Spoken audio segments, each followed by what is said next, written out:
Welcome to North Idaho, golf in the Northwest. We're having a little bit of a snow day today.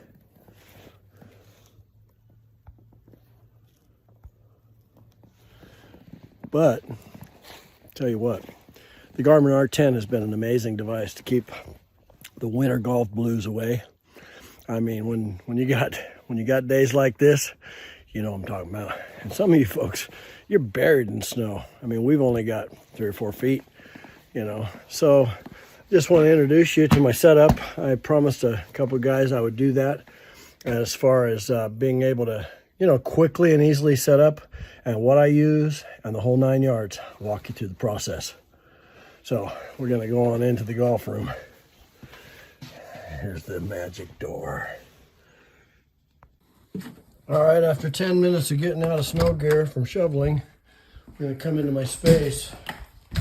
And it's your typical small space, one garage door, lots of storage, freezers in the way, all kinds of stuff. But the first thing I want to start out with, guys, is the ability to have a snow grabber on the floor so you don't get your mats all messed up. I picked this up off of Amazon, and I'll link the description and the link and everything in the comments below. But it is totally awesome because, as you can see, it grabs the water. It has a ridge all the way around it. Our car parks on it. Every day I just run a squeegee over it and get rid of it. So it's very easy. So I'm going to go ahead and get rid of all this water before I continue with the setup. All right, we're back. The mat is all squeegeed off. By the way, this product comes with the squeegee head, which is like a foam rubber, hard foam rubber with a metal reinforcement, and it accepts a standard broomstick handle you buy at the hardware store. So anyway, now that that is all done, it's just a matter of folding up the underlayment here. All right, start to end, I mean, it's just a matter, once you get the water up, just a matter of keeping any additional water tucked inside of it. Fold it up to halfway or so. Move the folds over, keeping all the water. You can see at the end there, the snow and ice that's even underneath because of opening the garage door, the wind blowing. And so this becomes to where you need to just contain that a little bit up into the mat or do whatever to keep it, you know, from getting up under. It's going to be hard in a real snowy climate to do that. And so you just simply do your best. And for now, this is my best. So underneath we have a piece of old carpeting that was taken out of our house. I just cut it to fit the width and the length up to my pro hitting mat. So we'll get to that in just a second. All right, an interesting aside is after we get the carpet cut and everything to fit, I was swinging driver in here and I was swinging the opposite way and I was starting to run into this ceiling here. So I went ahead and I just cut out a little bit of the ceiling right here, and then driver still wasn't being able to complete. So I'm like, well, okay. So the garage part of my ceiling is 8 feet. The other part is 9 feet. And so what I did is I turned my whole setup around to where I'd be hitting toward the garage door. And then I went ahead and took out another large section, which I don't have drywalled yet, re-insulated, ran the wiring and everything. And so now my little garage door thing lives on an island, but driver, swings all the way through. And you know, and this is the problem with most home sims, especially in garages. You just run out of room with driver, and so you end up not being able to play driver. And well, I need to be able to practice that big boy. Anyway, so with that being said, I'm going to set it back up on the tripod, and then we'll go from start to finish on the setup, see just how easy it is. And you know, from start to finish, when I'm not injured, tendonitis right now. When I'm not injured, it takes me exactly 10 minutes to set this up, from peeling up the car mat to turning on the Garmin. So anyway, here we go, guys. So I just leave mine folded out. It does fold up like a little tent. It's the Spornia 7-foot model, SP7 I think it is. So I just pull it right over to here, kick it out to where it's going to be, let the bottom drop out. And this kind of gives you an idea of where you're going to be at. So I know from experience that it's going to be approximately right there. And so now all I have to do is get the rods that came with it. It's just like going camping, guys. You just put up a couple of rods on the side and your net is up. It's absolutely fantastic. So you just raise this in here.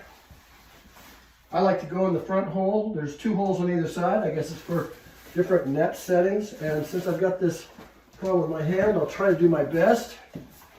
But one side's in, raise it, put it in the hole. And, you know, right there, it's pretty darn easy to get it set up. If I had any kind of dexterity with my left hand, it would be a miracle. And then you've got a lob wedge shield on the top. It comes with a rod also. You just feed that in, get it tucked into the holes. Make sure it's in completely. Grab this one, hook it up, extend it out. I didn't realize how hard this was going to be with just one hand. That's actually working, but we will get it. Now we're all set. Now what I like to do is I would put some kind of clamp over here, but I like to just make it to where it's level. So I already know where that is, and so there's the level. You know, right now it's just about ready to hit. I mean, doing it a little bit this way because I like the angle. I've got a side net that I use for when my wife likes to come out, and sometimes she, you know, really gives it a spin off to the side. So you can hook this side net up, and that goes off to the side. I really don't use that when I'm golfing. So anyway, get the club set up.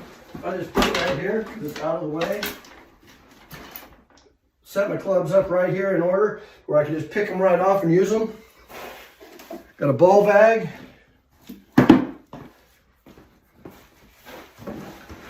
Get my wife's clubs out of the way. Get my hitting mat out.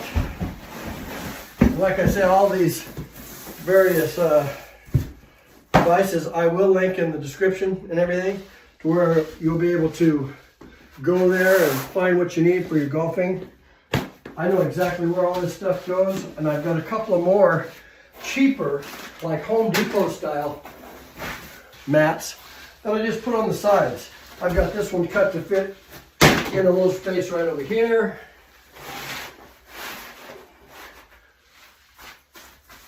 That makes this exactly right. And then basically I'm ready to start up the Garmin, fire up the TV. We'll change angles, we'll show you that. Okay guys, I took off my brace just so it would be a little easier to manhandle all this other stuff, because one-handed, very difficult. And so basically what I want to show you is you got your Garmin unit. It's such a wonderful little unit. I mean, it's got your tripod that just pops right out here. It extends. You know, it's a built-in, it's magnetized onto the back. And then I bought this little level to where it is actually pretty much exactly the level of where I'm shooting off of my Motivo turf into the Spornia net. And so basically we're going to just get this guy out of here, and it's still hard to do with one hand. So I'm going to go ahead. It's going to take all of 10 or 15 seconds. Okay, I've got the Garmin. It's set up, and you can see it's ready to go, flashing, it's level. That's all there is to that portion of the program. I've already got it lined up because I've played so much in here. I know that it's lined up with that center line of the Spornia net. And then all I have is a little tripod holder for my iPad into a 55-inch TV that's directly in front. And to show you how easy this is, it's just, you start up your Garmin. Garmin pops up on the main screen. Everything starts talking to each other. And many reviews have went over this. It's super simple. You've got all your various stuff. First thing you ever want to do is go to Garmin devices, and then you want to select the device, calibrate, and say calibrate. Now what this is going to do is run through the calibration process, which is super simple, super easy. Now the device is calibrated. You don't even have to do anything more with that screen. So you just make that go away.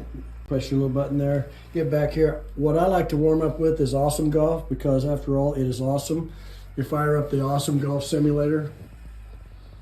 And so It's so simple. It's just going to come up. It's going to tell it you want to do the Garmin, connecting via Bluetooth, approach R10. Give that a press. Once you're logged into the Awesome Golf interface, it's so super simple to go to what you need. I love to go to the range, do approach shots to start with. I just like it. It gets all ready, you say go, choose your distance, 60 yards, find your club, shoot into the net, the R10, the mat, the Spornia, a little setup, a little bit of garage cutout, and I don't think I need to remind you about what's going on outside, but I think I probably will. Yeah, we're not golfing out here. So thanks a lot for watching, guys. I know this video hasn't been the best quality. I'll get better as I go along, but you know, this was just a throw together. My hands hurt, can't do anything else today. I did shovel, don't tell anybody. But anyway, like I said, you know, we're back to having the car able to pull into the garage, and it takes about 8 minutes to tear down, 10 minutes to set up, 8 minutes to tear down. When you're dealing with cold weather or you know, any kind of adverse conditions outside, this is absolutely wonderful. So enjoy your golf and ask any questions that you have. I'll be sure to answer every comment. Have a great day. Peace.